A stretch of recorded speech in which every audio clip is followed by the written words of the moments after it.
What's good, YouTube? It's your boy TK. Welcome back to another episode of TK Vids. Today, there's a new one. Subscription reactions. I need to make a playlist for that, but I haven't. But subscription reactions. And I'm subscribed to this guy's channel. This guy is an amazing storyteller. And based off me saying that, some of y'all probably already know who I'm talking about. There's only a handful of people who has that title. But this guy's an amazing storyteller. He could throw some jokes in there in the beginning because I like what he does with the like button. But this is MrBallen. MrBallen, I've been watching this channel for a little while and I'm finally decided, like, you know what? I'm just gonna go ahead and react to some of the videos because I find myself a lot of times pausing and end up talking to myself like, oh no, this is crazy. I would have never did that. What are they doing? They crazy. So yeah, MrBallen, first MrBallen reaction. Not my first time to his channel. I'm very familiar with this guy, very familiar with this channel. But all the videos from now on that we're watching on here from MrBallen are gonna be my first time watching these videos. And I'm just gonna do MrBallen reactions. I mean, when I see a new MrBallen video pop up, I'm not gonna watch it on my own. I'm gonna watch it with you guys. That's gonna be the plan from now on when it comes with MrBallen. And we're gonna sit back, relax, and enjoy this amazing storytelling about a wide range of topics that he has, or that he talks about. This one in particular, story feels a little bit dry. Damn, I fucked up. But anyway, this one in particular is police were too scared to go in this house. Then in parentheses, with asterisks, it got mature audience only. So this was probably gonna be a little crazy. So with that being said, I need to sit back, relax, enjoy this MrBallen story. And we about to get straight into this. But before we start the video, I need y'all to smack the like button, subscribe, and share the video if y'all really fuck with the video. I'm not gonna beg y'all to share it, but if you like the video, go ahead and spread the love. Let me get into that algorithm on YouTube to try to get my videos out there more. I gotta push it. So with that being said, sit back, relax, enjoy this reaction. I said that 3 times already. I'm repeating myself. So we just about to get straight into this video. MrBallen, and we're gonna find out why the police were scared to go into this house. My guess, this motherfucker hunted. It's probably hunted. So let's see how hunted this house is. MrBallen, let's go. Number 1, welcome to the channel, bro. Let's do it. Even if the beginning of the story feels a little bit dry, trust me when I say you want to stick around for the ending. This is easily one of the wildest stories on this channel. But before we get into today's story, if you're a fan of the strange, dark, and mysterious delivered in story format, then you've come to the right place because that's all we do, and we upload 3 or 4 times every week. So if that's of interest to you, please invite the like button to come over your house to play Call of Duty with you, but then give them the NES Duck Hunt remote as their controller. Also, please subscribe to our channel and turn on all notifications so you don't miss any of our weekly uploads. Alright, let's get into today's story. Before we start, I only played that duck hunting game in the arcade, and my accuracy was way off. I hated that fucking game. Just because I couldn't shoot shit. Like, my shit was way off on there. But when I played the, was it House of the Dead? Y'all know the arcade games back when movie theaters, they had the arcades in there. And we used to go in there. I remember when I was 10, 11, 12 years old. I didn't even want to watch the movie. I just went in there to try to play the game. You playing Street Fighter, you got Mortal Kombat, you got the fucking racing game when you sit down and drive in the car. You got that time game. What was it? You got different levels. You got to shoot the little the people that's trying to kill you on the beach. I can't think of the name of the game right now, but I guarantee you after this video I'm gonna remember the shit. But it was that shooting game, and it was the zombie shooting game. I want to say it was Resident Evil. No, was it Resident Evil? Or was that House of the Dead? Fuck, I can't remember. If y'all remember, put it in the comments. But y'all know exactly what I'm talking about. Classics. But fuck Duck Hunter. Ugh.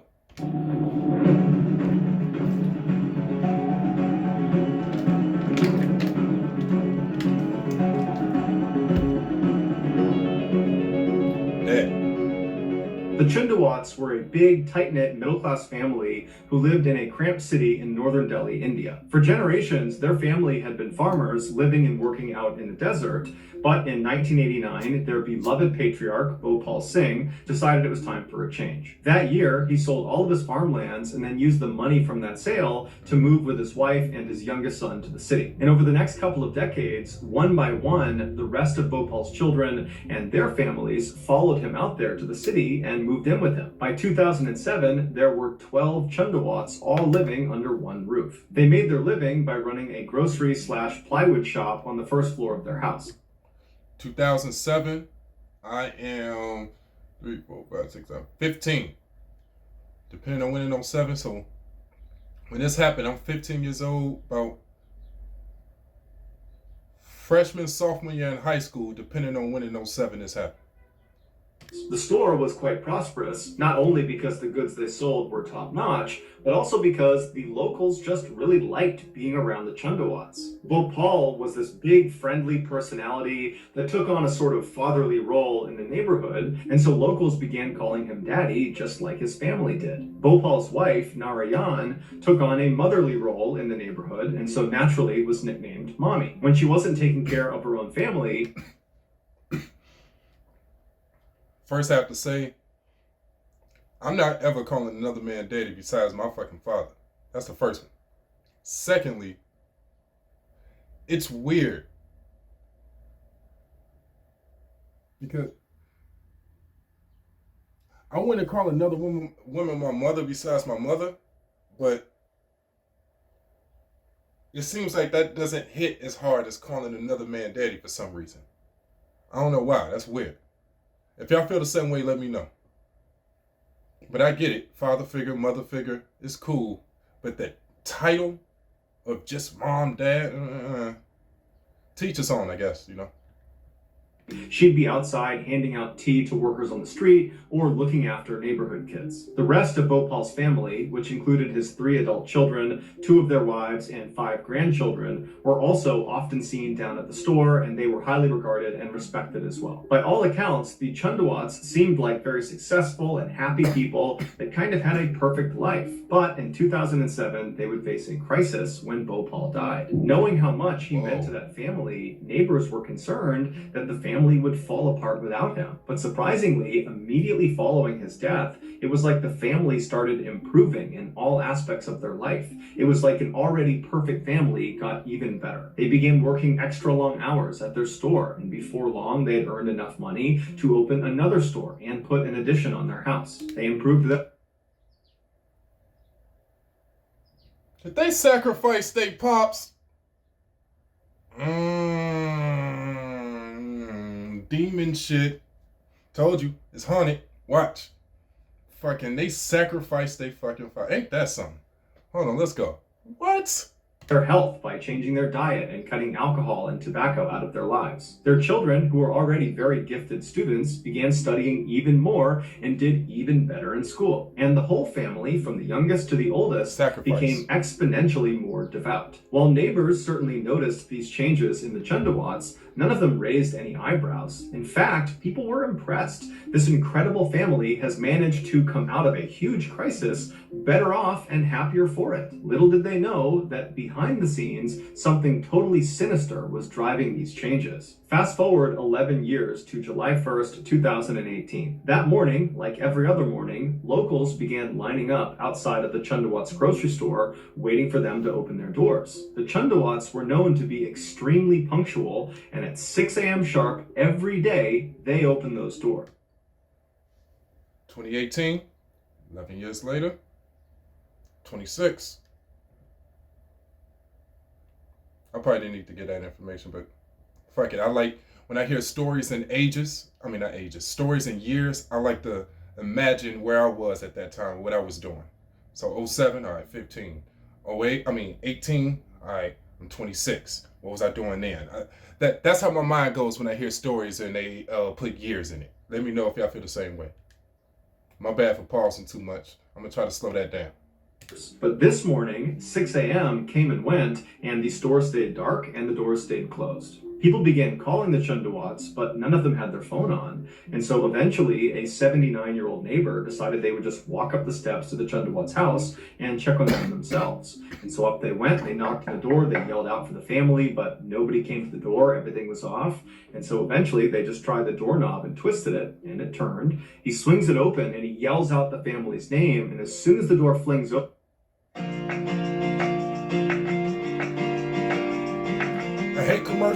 I hate commercials, but I want them in my video too. That's that ad one.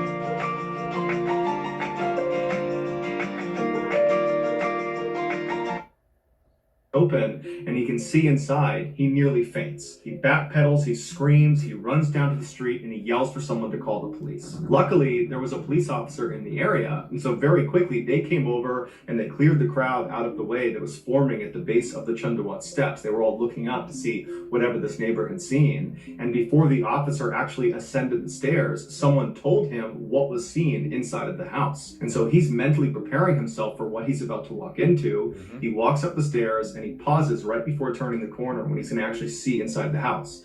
He takes a deep breath, he knows what he's going to see, he turns the corner, he walks inside, and he's still completely shocked at what he's seeing. He would only be able to stay inside of the house that first trip for about 10 seconds before he too turned around and ran out of there. He would say it was just too much, it was one of the worst things he had ever seen, and that he hopes he never has to see anything like that ever again in his career. Eventually, the police would go back inside the Chundawat's house, and after looking around, they would find 11 hidden diaries. And in these diaries would be the full, awful story of what happened to that family. In the first few days following Bhopal's death in 2007, the family called a priest to lead them in a prayer honoring their lost loved one. And during this prayer, Lalit, who was Bhopal's youngest son, at the time he was in his 30s, he began chanting. And as soon as he did, the rest of his family stopped what they were doing and just stared at him. They couldn't believe what they were hearing. A few years earlier, Lalit had been in this horrible accident where plywood had fallen off of a shelf and hit him in the head, nearly killing him.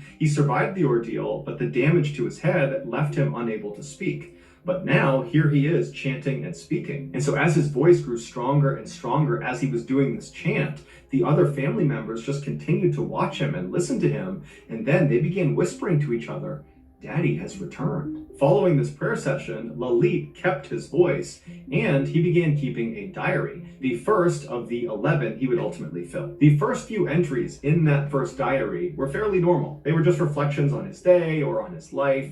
But pretty quickly, the entries took a major turn. The first strange entry occurred on September 7, 2007. To that point, Lalit had been writing in kind of narrative format about his life and whatever it was he was writing about, but it just kind of abruptly stopped, and in its place was this really deliberate instruction for his family. It said they all needed to get a black and white photo of Bhopal, their patriarch, and put it in front of them, and then pray they're able to rid themselves of their old habits. From this point onward, the diary entries became more frequent, and they stayed in this kind of strange instruction format for the family. It was like it was a growing list of rules for the family to follow. And the tone of these instructions that Lalit is writing out in this diary became more and more aggressive and punitive and hectoring. It was like the family was being punished. But the family appeared to obey all of these instructions. See, that's some demon shit right there. That's not their father. And this was because Lalit told his family that Bhopal had come back from the dead, he had given Lalit his voice back, and he had spoken to Lalit and explained to him that the reason he was back is because he wanted to save his family's souls. Lalit explained that at night, Bhopal would possess his body, and then using Lalit's body, he would write these instructions in the diary for his family to follow. And the idea was, if you follow these instructions, that will set you on the path to saving your soul. His instructions were at first just simple ways to honor Bhopal, but quickly they became really specific directives of how each of the family members needed to live their life on a day-to-day basis. There were instructions about which food they were allowed to eat and when they were allowed to eat it. There were instructions about which things they could sell in their store, and there were instructions on how to invest their profits, and there were countless instructions on how they should be praying and when they should be praying. Every night, just before 9 p.m., the family was instructed to stop whatever they were doing and head back to the house. And if anybody asked them what they were doing, they were supposed to tell them that grandfather was coming. And so they would all convene in a room inside of their house and they would wait. And then at some point, Lalit would walk into the room, he would sit down in front, and then right at 9 p.m., he would become possessed by Bhopal, and then Bhopal would lead a 15 to 30 minute long prayer. Eventually, Lalit began observing a vow of silence, and he told his family that if and when you hear my voice again, it's not Lalit, you're only hearing Bhopal. In the eyes of his family, Lalit was no longer Lalit. Lalit had become Bhopal, or I guess Bhopal had become Lalit. But either way, Bhopal was back, and so with the exception of Lalit's mother, everyone in his family began referring to him as Daddy. Over the years this went on, the neighbors did pick up on the family's strange behavior, specifically Lalit's strange behavior. But no one ever said anything about it because despite the weirdness, the family seemed like they were really flourishing. They looked healthier, they were making more money, the grandchildren were excelling in school, and they just generally looked really happy. And so fast forward to June of 2018, which is the month before the neighbor and then police officer sees this horrible thing in the Chundawat household. That month, June, was an especially happy time for the Chundawat family because one of the grandchildren had announced they were going to get married. And so on June 17th, I paused it just a little bit too early. But you said June 17th. My birthday's in June. June 16th. So this day after my birthday. they have this huge engagement party. The whole family's there. They're dancing for joy about this incredible announcement. And then they began shifting their focus to planning this wedding that everyone is so excited about. A couple of weeks later, on June 29th, the Chundawats had their neighbor over for dinner. And that neighbor would later say that nothing seemed amiss. And over dinner, all the family wanted to talk about was this incredible wedding they were planning and how excited they were to go to it. And this wedding was several months away. Less than 48 hours after this dinner, the Chundawats failed to open their grocery store, and so the neighbor goes up the stairs, he opens the door, and he sees 10 members of the 11-person Chundawat family dangling from nooses in the front hallway. They were hanging very close together in a circular pattern that looked very intentional. Their hands and their feet were bound, they were blindfolded with strips of cloth, their mouths were taped shut, and their ears were packed with cotton balls. On the ground underneath them were black stools that had toppled over. The 11th and final member of the Chundawat family, which was the 77-year-old widow of Bhopal, was found dead laying in a bed nearby with a belt right next to her. The initial thought by police is this was a mass murder, but after reading the last few entries of Lalit's final diary, they realized it wasn't. Lalit had convinced his family that just abiding by Bhopal's strict instructions that he gave them in the diary, that was not enough to save their souls. What they needed to do was participate in a ritual he was calling Vat Tapasya, which means worship at the hanging roots of the banyan tree. 8 days before their bodies were found, the family who agreed to do this ritual began practicing for it. And every night they'd work on binding their hands and their feet and then unbinding themselves, and they would tie nooses and put it around their neck, and they would tighten them, and then they'd loosen them and take them off, and they'd do it to each other until they were very good at doing all of those things. The day before their bodies were found, the family performed what's called a hawan, which is a ceremony of burnt offerings. And then afterwards they ordered food and then tied their dog up outside. At 10 p.m., one of the grandchildren and her mother left the house and went to a store, and then were caught on camera walking back to the house carrying these black stools that they would later use in the ritual. Just after midnight, it was time for the family to get in position. The parents helped their children put on their bindings, they got them up on their stool, and they put their nooses around their neck and cinched it down tight and told them to wait. And then afterwards, they did the same thing to themselves. At this point, Lalit's mother most likely realized she was not able to climb up onto the stool because she was hurting or she was tired, and so a decision was made to move her into the bedroom. And so she, along with Lalit and Lalit's wife, Tina, walked into the bedroom, and once she was laying down on the bed, Lalit put a belt around her neck, and then he and Tina pulled on it until his mother went still, and then afterwards he took the belt off, put it next to her, and then Lalit and Tina casually walked back towards the front hallway where the 8 other family members were now in position. They're blindfolded with cotton in their ear, they have their noose on, they're just waiting, and Lalit and Tina walk around the room kicking their stools out from underneath them. And while their family slowly asphyxiates all around them, Lalit and Tina bind up their wrists and their ankles, they get on their stool, they blindfold themselves, they tape their mouth, they put cotton in their ears, they put their nooses on, they cinch them down, and then they both jump. The very last line in the final diary that Malik kept, it says, "Keep water in a cup. I will appear and save when color changes." This ritual was supposed to allow the family to see Bhopal in person. Malik told them that as soon as they were hanging, the skies would open up, the earth would tremble, and Bhopal would walk right into the room and save them from their death. And they were going to be able to prove that he was there, because not only would they have lived through this ritual, but also Bhopal was going to change the color of the water in the cup that was left out near their bodies. The family had even left the front door unlocked to make it even easier for Bhopal to come in and save them. The Chundawats were not committing suicide. They believed they were going to survive this ritual. This is why just 2 days earlier at that dinner with the neighbor, they were eagerly talking about this wedding that was off in the future they were planning, because they believed they would get to attend it, even though they knew in 2 days they'd be performing this Vat Tapasya ritual. Ultimately, investigators closed the case as a mass suicide, citing the cause as shared delusion. So that's going to do it, guys. If you found the secret in today's episode, let us know in the comments section what it is and where you found it. So give us the timestamp, and if you're the first to do that, we'll pin you at the top of the comment section. If you got something out of today's episode and you haven't... Got you. What the fuck? What? That sound like some cult type of stuff, man. That sound... I don't even know what to say. That sounds like a cult type of thing, but then again...